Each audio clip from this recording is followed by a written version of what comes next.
So in Mexico, the FIA announced the punishment Red Bull will receive for breaching the 2021 cost cap limit. The governing body dropped a press release just before practice kicked off, detailing their findings as well as the terms of an accepted breach agreement. And if you want to find out more, I'll leave a link to a video in the description. Now obviously there's been reaction to this, and recently Mercedes team boss Toto Wolff gave a new response over the punishment Red Bull received. But before we begin, if you enjoyed the video, make sure to leave a like and also subscribe for more Formula 1 content. And you can follow me on Twitter at James_Formula1, and there'll be a link in the description.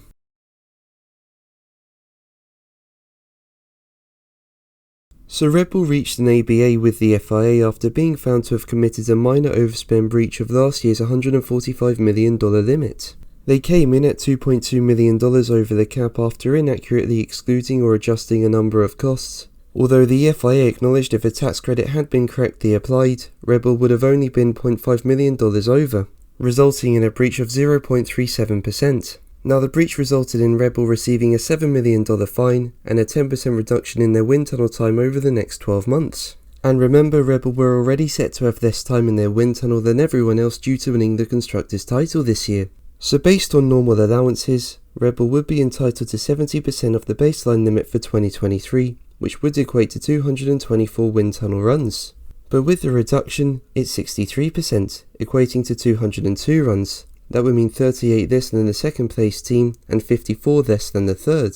And Red Bull team boss Christian Horner described the punishments as draconian. He said, "I've heard people reporting that it's an insignificant amount. Let me tell you now, that is an enormous amount. That represents anywhere between a quarter and half a second of a lap." So Red Bull firmly believe the penalty's going to hurt, and I think for sure it will have some impact, for example on the development of its 2023 car.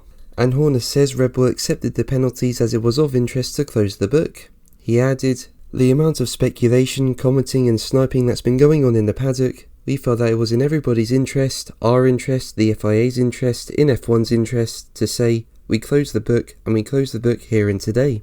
We accept the penalties, begrudgingly, but we accept them."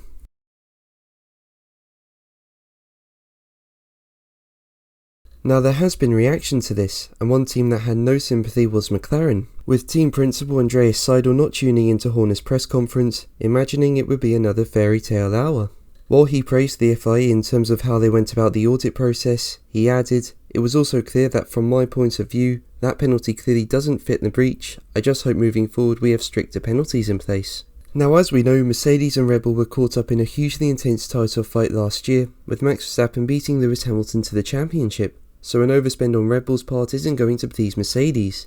And while team boss Toto Wolff praised the FIA for how they oversaw the cost cap process, he felt the penalty was too little. He was quoted by Autosport as saying, "I think as for any penalty, for us it's too little, for them it will be too much. I think any reduction in wind tunnel time is going to be detrimental. How detrimental is difficult to judge at this stage. I think in absolute terms, $7 million is a lot of money, but maybe in the bigger scheme of things for Red Bull, considering the investment they do on the power unit side and on the team, it's not." And speaking on Sky Italia, Ferrari sporting chief Laurent Mekies said the Scuderia weren't happy with the penalty.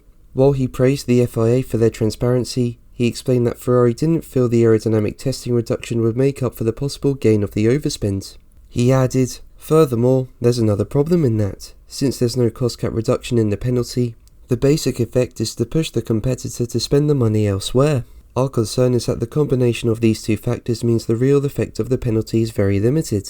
But what do you think? Let me know in the comments below. But that's going to be the video from me today. Thank you ever so much for watching. Make sure to like and subscribe for more videos, and until the next one, take care